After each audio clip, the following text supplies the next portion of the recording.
Hello and welcome to World Talks on TVP World with me, Ashim Kumar. Today we welcome Daria Kaleniuk, co-founder, International Center for Ukrainian Victory, to discuss the latest US-Ukraine mineral deal and its implications for Ukraine's security, sovereignty and future economic development.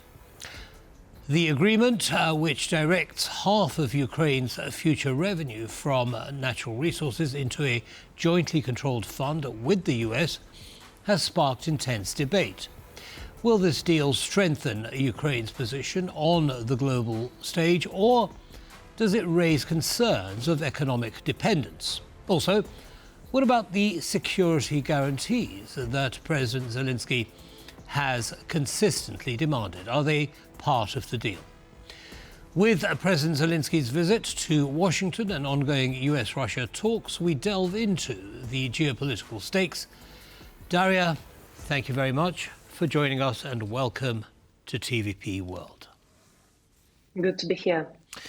Good to have you. So, as I've just mentioned, security guarantees are a key foundation of any agreement that Ukraine makes, that President Zelenskyy will commit to.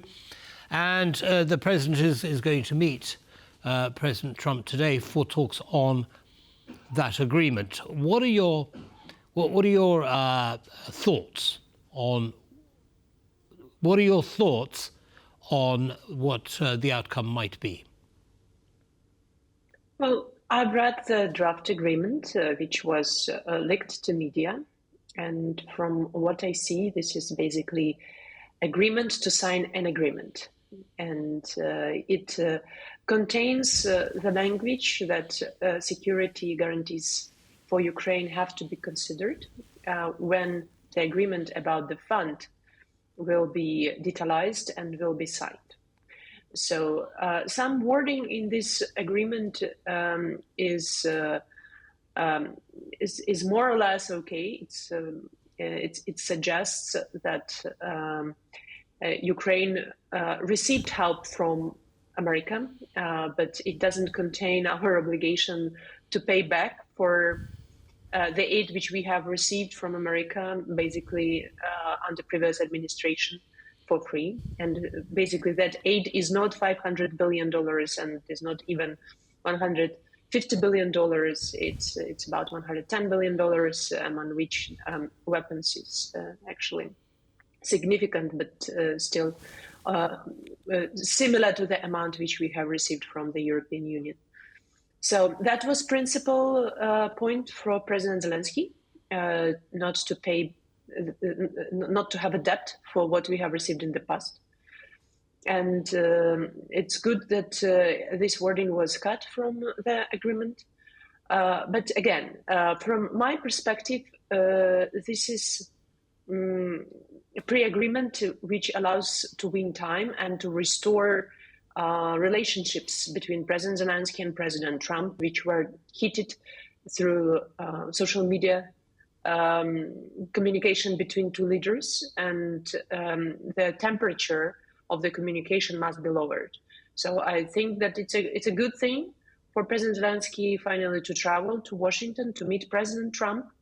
And then, again, I think the work will start right after the meeting about the details and substance of the so-called fund, the Ukrainian American fund, where revenues from our natural resources will flow. But also there are questions what America will put into this fund, where the profits from the fund will go. Either they will be reinvested to Ukraine, or these profits will go away from Ukraine. These are all very important details and questions, and the diplomatic work and battle of Ukrainian team will be important and hard. Understood. Now, there are a couple of issues. I mean, as you say, this is an agreement to have an agreement, and the details are critical, obviously. But what has the general response to this framework, if you like, been within Ukraine? Is it generally positive? Well, in Ukraine, entire society didn't see and didn't understand yet what is in the agreement, right? So there are expert discussions where experts agree that basically this is the pre-agreement, and it doesn't contain the most extortive measures which were announced publicly and previously by American administration. But for Ukrainian people, it is very clear what we want, right? We want peace, but through strength applied towards Russia. And I understand, and we all understand, that President Trump wants to quickly end war. And apparently, in his opinion, ending war means ceasefire.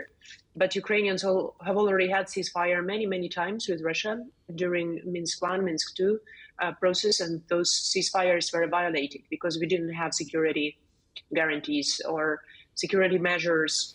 So now it is important. The most hard conversation will be about what are these security measures. And this is where I believe Europe must have its voice. So it is very important that President Macron has visited the White House and had the conversation with President Trump, apparently also about security guarantees for Ukraine and about willingness and readiness for some European nations to send boots on the ground to Ukraine to secure the ceasefire. For Ukrainian people, it is important also to talk not only about boots on the ground, but wings in the air, let's say, joint patrolling of the airspace. That would be important. And also boats in the sea, patrolling the territory of the sea. Daria, also money. Who will... Yeah. Daria, I want to come to Europe in just a second, but before we get there, a couple of things. The first is that how does, in your opinion, does President Zelenskyy and President Trump feel that a peace, let alone a ceasefire, is going to be achieved? Thus far, the conversation has been around the fund. What about the ceasefire? I mean, the war is still continuing apace. Russia is still attacking Ukraine very aggressively. Places are being destroyed. People are being killed. Is that part of the conversation that you expect to be had in Washington, which starts tomorrow? I do hope so. Every night we have air raids, and I woke up again tonight in the middle of the night because of the explosions in Kyiv, heavy explosions. So Russians are firing the Shahid drones combined strikes with missiles every night. So it is indication they don't want peace. And the Ukrainians, absolute majority of society, we don't believe that the peace will come soon, that Russia will stop and it will be easy end. So it is important that President Trump understands that, because he already promised to his voters that he will end the war in 24 hours and then in 3 months. And then, so he needs to deliver something. But for that, he wants to talk just directly to Putin and to Russia to have bilateral conversations. And here, Russia is very masterfully in basically faking the peace and defrauding and manipulating with their promises, promising a lot, not then delivering. They just promise to violate the promise. We know what Russia is. What was the request from President Zelenskyy and from Ukraine is actually that Ukraine must be in these negotiations and Europe must be there as well. So I do hope that this fund or mineral agreement will pave the way on actually having Ukraine at the negotiation table, because for us, any other negotiating table where Ukraine is not present, we will not accept. And it's not just Zelenskyy who is naughty. It is the Ukrainian people who understand what Russia is. We are not volunteering to be genocided by Russia. Understood, Daria. I mean, of course, that makes sense. But what do you make then of the meeting between diplomats from the US and Russia who are meeting in Istanbul? Again, Ukraine's not sitting at that table. What's that meeting all about, in your opinion? It's all about finding the way for a quick peace, bypassing the interests of Ukraine. And it's very worrying. I think it's also very worrying for Europe because it bypasses the interests of Europe. What they are talking about, we can see partially from media. Apparently, Russia and US are thinking how to reopen the economic relationships. Putin was gathering minerals meeting in Russia for his cabinet. So probably Russians are suggesting to Americans that they will sell some minerals to them as well. I don't know. I heard that 300 billion frozen Russian assets are being discussed on all these meetings and lifting sanctions. So what Russia wants is to use frozen assets to rebuild Ukraine, but they occupied Ukraine. Yeah, so they dismantled several cities and killed thousands of people, and now they want to use frozen assets to rebuild. And we understand that they will use this money for their defense industry. So Russians are extremely good in manipulating and in diplomatic talks and conversations. Well, we shall be watching closely what happens, what the outcome is of this conversation, and I'm sure you'll share your analysis at that time. I want to talk now, Daria, about Europe. What do you see as the European role in what's going on, the dynamic that's currently going on? You mentioned President Macron's visit. Keir Starmer is also visiting Washington at the moment. What's going on there? I think Europe feels that America might depart not only from Ukraine, but also from Europe. And this is important cold shower, which should start not just talking, but acting. And Europe, it's always hard for Europe to unite and to have their anonymous opinions and decisions, but time is against Europe. So there have to be fast decisions. But what do you see Europe actually doing? Well, they are talking, as usually what Europe is doing good. They are talking, but what we expect that they act. Okay. And our expectations are very clear. So, what Prime Minister of Great Britain said, he's ready to send boots on the ground if America will be part of actually ensuring Britain some sort of security if Britain sends boots. The same was coming from France.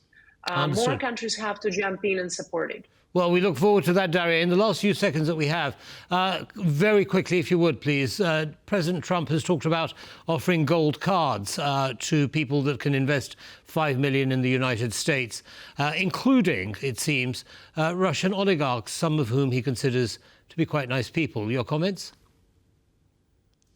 I'm anti-corruption also person in Ukraine, so it's a very good thing for various oligarchs and money launderers across the world, especially from Russia, to enter the United States, but not enrich United States, but to rob that country and benefit from that country and try to help destroy that country from inside. So I think that's a very wrong move. Understood. Daria Kaleniuk, a co-founder of International Activity for Ukraine, or Victory, for Ukraine. Thank you very much for sharing your analysis with our audience. Have a good day. Thank you. Bye-bye now. And that's all from us in this episode of World Talks. Goodbye.